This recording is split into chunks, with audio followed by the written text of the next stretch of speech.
Bapak Ibu yang dirahmati Allah Subhanahu wa taala, salah satu keistimewaan Ramadan adalah sebagai bulan diturunkannya Al-Qur'an. Maka Ramadan disebut juga dengan Syahrul Qur'an. Banyak sekali sebutan Ramadan ini, Syahrul Qur'an, Syahrul Mubarak, ya, bulan yang dipenuhi dengan keberkahan, Syahrul Maghfirah, bulan yang dipenuhi ampunan, Syahrul Ilmi, bulan ilmu. Karena biasanya pada bulan-bulan Ramadan di masjid-masjid atau di musola-musola bertebaran ilmu-ilmu ini. Ya, kajian-kajian biasanya diadakan, itulah menjadi kesempatan bagi kita untuk meraih ilmu agama yang mulia ini. Dan maka salah satu keistimewaan Ramadan, sebagaimana kami sampaikan tadi, bahwa Ramadan adalah bulan diturunkannya Al-Quran, Syahrul Quran. Sebagaimana disampaikan Allah Subhanahu wa taala, Syahrul Ramadan alladzi unzila fihil Quran hudal linnas. Bulan Ramadan adalah bulan diturunkannya Al-Quran sebagai petunjuk kehidupan bagi manusia. Bahkan di dalam banyak keterangan yang lain disebutkan pula bahwa kitab-kitab selain Al-Quran pun diturunkan pada bulan-bulan Ramadan. Ya, jadi kitab Taurat, kitab Injil, kitab Zabur, ya, kemudian suhuf-suhuf Ibrahim itu diriwayatkan dalam beberapa hadis diturunkan juga pada bulan-bulan Ramadan. Tapi Al-Quran ini tentu berbeda dengan kitab-kitab lain. Ya, Al-Quran diturunkan kepada Nabi terbaik. Al-Quran disampaikan dan dibawa oleh malaikat terbaik. Al-Quran diturunkan di tanah terbaik. Al-Quran diturunkan pada malam terbaik. Ya, jadi ini Al-Quran berbeda dengan kitab-kitab yang lain. Dan tidak hanya itu. Ya, perbedaan Al-Quran dengan kitab-kitab lain adalah keasliannya yang tetap terjaga. Inna nahnu nazzalna dzikra wa inna lahu lahafizun. Allah telah berjanji, ya, sungguh kamilah yang menurunkan Al-Quran ini dan kamilah yang akan menjaganya. Berbeda dengan kitab-kitab yang lain. Hari ini, Bapak Ibu yang dirahmati Allah Subhanahu wa taala, kalau kita mau mencari kitab Injil yang asli, itu tidak ada. Kalau kita mau mencari kitab Taurat yang asli, tidak ada. Kalau kita mau mencari kitab Zabur yang asli, tidak ada.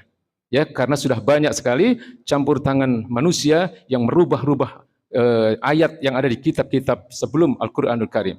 Ini disampaikan oleh Allah Subhanahu wa taala sendiri di dalam Al-Quranul Karim. Allah katakan fawailul ladina yaktubunal kitab bi aidihim. Celakalah orang-orang yang menuliskan kitab ini dengan tangan-tangan mereka. Tsumma yaquluna hadza min indillah. Lalu kemudian mereka mengatakan ini dari Allah Subhanahu wa taala. Ya, jadi ini telah disampaikan oleh Allah Subhanahu wa taala bahwa memang tidak ada keaslian itu dijaga pada kitab-kitab sebelum Al-Qur'anul Karim. Maka kalau kita bicara, ya, tentang kemukjizatan Al-Qur'an, ini luar biasa, Pak. Ya, kalau kita lihat mukjizat itu dari berbagai aspek, ya, itu luar biasa sekali. Pertama, kalau kita bicara tentang dari sisi bahasa misalnya, ya, dari sisi bahasa atau dari aspek kalamiah, ya, Al-Quran itu adalah satu kitab atau firman-firman Allah atau ayat-ayat yang ada di dalam Al-Quranul Karim. Itu bahasanya bukan bahasa manusia itu. Ya, jadi bukan bahasa Arab sehari-hari. Sayangnya kita ini kebanyakan nggak paham bahasa Arab, betul ya?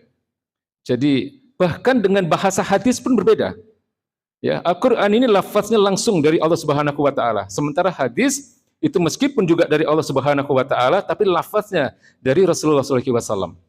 Ya, jadi bahasanya berbeda antara bahasa Al-Quran dengan bahasa hadis, apalagi dengan bahasa Arab sehari-hari. Ya, maka orang-orang yang meragukan kemujizatan Al-Quran ini pernah ditantang oleh Allah Subhanahu wa taala. Dalam surat Al-Baqarah ayat 23 dan 24 Allah katakan wa in kuntum fi raibim mimma nazzalna ala abdina fa'tu bi suratin min mithlih wad'u syuhada'akum min dunillahi in kuntum shadiqin. Allah katakan jika kalian ada dalam keraguan atas kebenaran kitab ini, jika kalian berada dalam keraguan atas apa yang telah kami turunkan kepada hamba kami Muhammad, fa'tu bi suratin min mithlih. Datangkanlah surat yang semisal saja yang ada dalam Al-Qur'an ini. Ya, wad'u syuhada'akum min dunillahi in kuntum shadiqin. Ajak seluruh penolong-penolong kalian, panggil seluruh pihak-pihak yang bisa menolong kalian kecuali Allah. Jika kalian memang adalah orang-orang yang benar. Lalu Allah katakan fa illam taf'alu, dan Jika kalian tidak bisa, walan taf'alu, dan kalian tidak akan pernah bisa, fattakun narul lati waquduhan nasu wal hijarah. Ya, jika kalian tidak bisa dan kalian pasti tidak bisa, maka takutlah kepada neraka. Waquduhan nasu wal hijarah, yang bahan bakarnya adalah dari manusia dan batu. Jadi ini tantangan Allah Subhanahu wa taala kepada siapapun, manusia, jin yang ada di seluruh muka bumi ini, untuk membuat satu saja surat atau satu ayat saja yang semisal dengan Al-Qur'an, dan mereka tidak akan pernah mampu. Ya. Hadirin ma'asyiral muslimin yang dirahmati Allah Subhanahu wa taala. Perbedaan mukjizat Al-Qur'an ini dengan mukjizat para nabi-nabi sebelumnya ini sangat berbeda.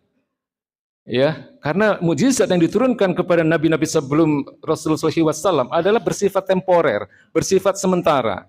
Hari ini kita tidak akan pernah bisa melihat seseorang yang mampu membelah lautan sebagaimana Nabi Musa. Hari ini kita tidak akan pernah bisa melihat seseorang yang mampu melemparkan tongkat kemudian menjadi ular misalnya, sebagaimana mukjizat Nabi Musa.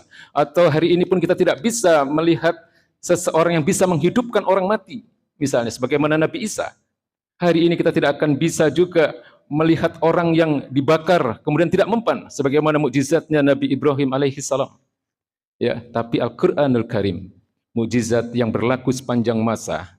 Dari sisi bahasa adalah kitab yang tidak mungkin bisa dibuat oleh manusia. Dan Al-Qur'an adalah satu-satunya kitab yang bisa dihafal. Ya, sebuah kitab yang berisi 600 halaman lebih, kemudian berisi 6.000 ayat lebih yang bisa dihafal oleh manusia. Ya, dari berbagai usia. Bahkan seorang yang masih anak kecil yang masih berusia 5 tahun pun bisa menghafal ini. Ya, seseorang yang sudah berusia lanjut 70 tahun, 80 tahun pun ada yang bisa menghafal Quran ini. Dan ini tidak mungkin bisa dilakukan terhadap kitab-kitab selain Al-Qur'anul Karim. Ya, jadi itu dari sisi bahasa, Pak. Ya, dan dari sisi kemujizatannya sebagai satu-satunya kitab yang bisa dihafal. Lalu yang kedua, dari aspek maknawiyah, dari sisi maknanya. Ya, jadi kalau kita ini mungkin tidak bisa merasakan getaran-getaran ketika kita membaca Al-Qur'anul Karim. Tapi ini berbeda, Pak, dengan ketika ayat-ayat ini turun. Ya, jadi ketika ayat-ayat ini turun, itu makna itu sangat dirasakan ya oleh Rasulullah SAW, oleh para sahabat.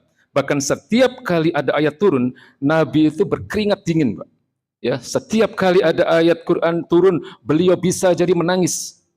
Ya, bahkan para sahabat itu ketika ada ayat bicara tentang neraka misalnya, mereka bisa sampai bergetar, bisa sampai pingsan, Pak. Ya, mereka bisa menangis terseduh-seduh ketika dikabarkan bagaimana peristiwa hisab misalnya, perhitungan amal manusia yang terjadi pada yaumil qiyamah misalnya. Ya, jadi ini dari sisi makna. Ya, sementara kita ini mungkin karena kita tidak paham bahasa Arab dan kemudian mungkin keimanan kita juga jauh di bawah level keimanan para sahabat. Ya, ketika kita membaca rasanya biasa-biasa saja. Ya, padahal ketika ayat-ayat ini turun bisa membuat para sahabat itu pingsan, bisa membuat Nabi itu menangis terseduh-seduh, berkeringat dingin dan sebagainya.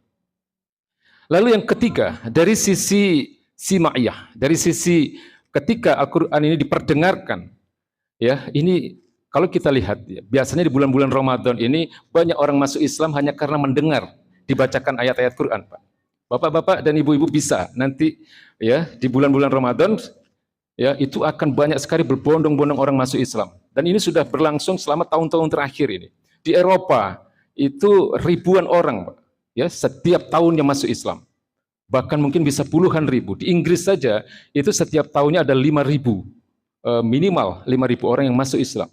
Ya, karena apa? Karena mereka merasakan betapa Al-Qur'an ini memang luar biasa dibandingkan kitab-kitab yang lain. Ya, bisa mendatangkan hidayah, bisa membawa ketenangan, bisa membawa kedamaian, dan juga bisa sebagai asyifa, ya, sebagai obat. Ya, ketika Al-Qur'an itu dibacakan bisa menjadi obat, Pak. Ya, baik obat hati, ya, obat fisik pun bisa. Ya, jadi ini dari sisi simaiyah. Lalu yang berikutnya, saya ingin mengatakan bahwa Al-Qur'an itu banyak sekali membahas tentang hal-hal yang gaib. Yang tidak mungkin hal-hal gaib itu dikabarkan oleh manusia. hal-hal gaib yang tidak bisa dicerna oleh akal manusia, hal-hal gaib yang di luar jangkauan akal manusia. Ya, yang pasti ayat-ayat ini yang ada dalam Al-Qur'anul Karim itu turun dan benar datang dari Allah Subhanahu wa taala. Ya, dan ini pun sebenarnya bukan hanya dikagumi atau bukan hanya diakui oleh orang-orang yang beragama Islam. Ya, kalau pada zaman Nabi itu ada yang bernama Umar bin Hisham, Pak. Ya, yang mungkin hari ini kita kenal dengan nama Abu Jahal. Itu setiap pagi, ya, menjelang subuh, Pak. Itu setiap pagi itu dia menguping, ya, di salah satu sisi rumah Rasulullah SAW karena menikmati betapa indahnya bacaan Quran dari Rasulullah SAW. Itu Abu Jahal, ya, orang yang sampai akhir hayatnya tidak diberikan hidayah oleh Allah Subhanahu wa taala. Ya, jadi sayangnya dia lebih mendahulukan hawa nafsunya dibanding akal sehatnya. Ya, karena dia tidak ingin kehilangan kehormatan, dia tidak ingin kehilangan fasilitas, ya, jabatan dan seterusnya, ya, sehingga kemudian tidak mendapatkan hidayah, ya, tidak diberikan hidayah oleh Allah Subhanahu wa taala. Itu Abu Jahal. Dan masih banyak. Pada waktu itu Abu Sufyan pun yang belum masuk Islam, ya, sama, ya, begitu menikmati bacaan-bacaan Quran yang dibawakan oleh baginda Rasulullah SAW. Apalagi para sahabat yang sudah masuk Islam. Ya, Umar bin Khattab radhiyallahu an, beliau begitu mendengarkan bacaan Quran yang dibaca oleh adiknya Fatimah, surat Toha ayat 1 sampai 4, beliau langsung, ya, tertunduk, beliau langsung bersujud dan beliau menyatakan ingin bertemu dengan baginda Rasulullah SAW untuk kemudian masuk Islam. Ya, jadi ini berbagai mukjizat yang ditunjukkan oleh Al-Qur'anul Karim.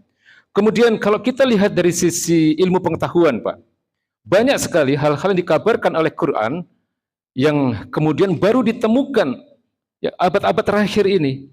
Jadi kalau kita lihat di Quran itu mungkin banyak di antara kita yang sudah paham mengabarkan tentang adanya lautan yang bertemu dua jenis air yang kemudian lautan itu dipisahkan oleh satu garis, yaitu sebelahnya adalah air asin, kemudian satu lagi adalah air tawar. Ini dikabarkan di dalam surat Ar-Rahman ayat 19 ketika Allah mengatakan marajal bahraini yaltaqiyan.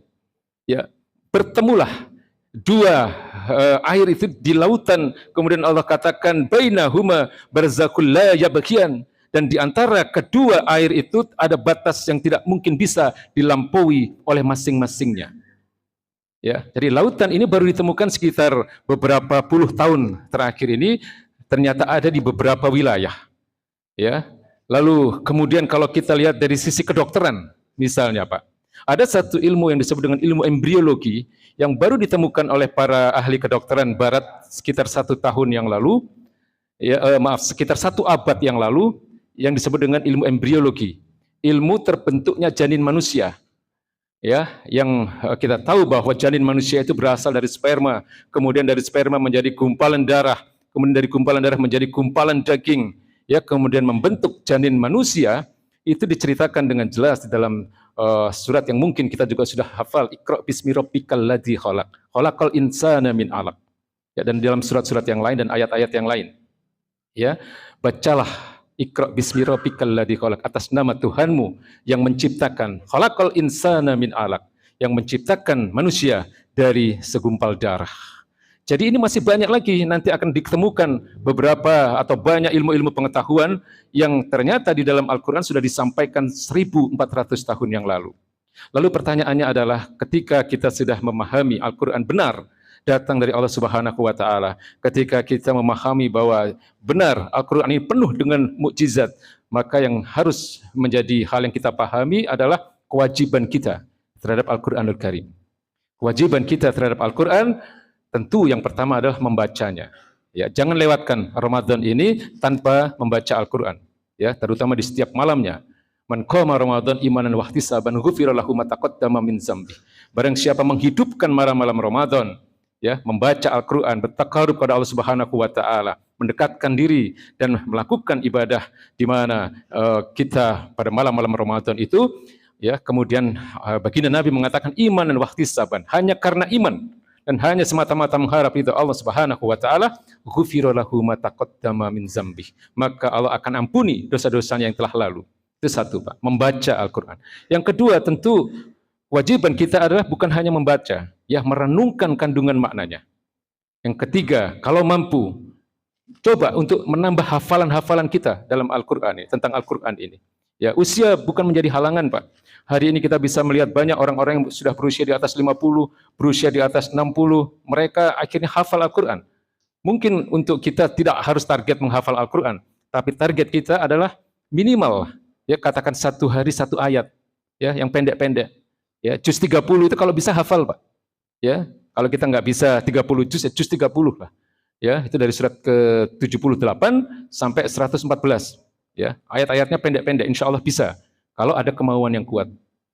Kemudian yang ketiga, tentu adalah apa yang menjadi tujuan diturunkannya Al-Qur'an itu adalah sebagai hudal linnas, sebagai petunjuk kehidupan. Ya, di dalam Al-Qur'an memang berisi banyak hal. Ada persoalan akidah. Al-Qur'an membahas juga persoalan akhlak. Al-Qur'an juga membahas hal-hal yang terkait dengan sejarah. Tapi di dalam Al-Qur'an ada juga perintah-perintah dan larangan-larangan. Ini yang disebut dengan syariat. Yang disebut dengan syariat Islam. Ya, syariat Quran, syariat yang datangnya dari Allah Subhanahu wa taala. Dan kewajiban kita sebagai orang-orang beriman, sebagai orang-orang Islam adalah menjadikan Al-Qur'an itu sebagai imam kita, sebagai pembimbing kita dalam kehidupan ini, baik dalam persoalan ibadah maupun dalam persoalan-persoalan muamalah. Baik, ini yang bisa kami sampaikan, semoga bermanfaat. Billahi taufik wal hidayah. Wassalamualaikum warahmatullahi wabarakatuh.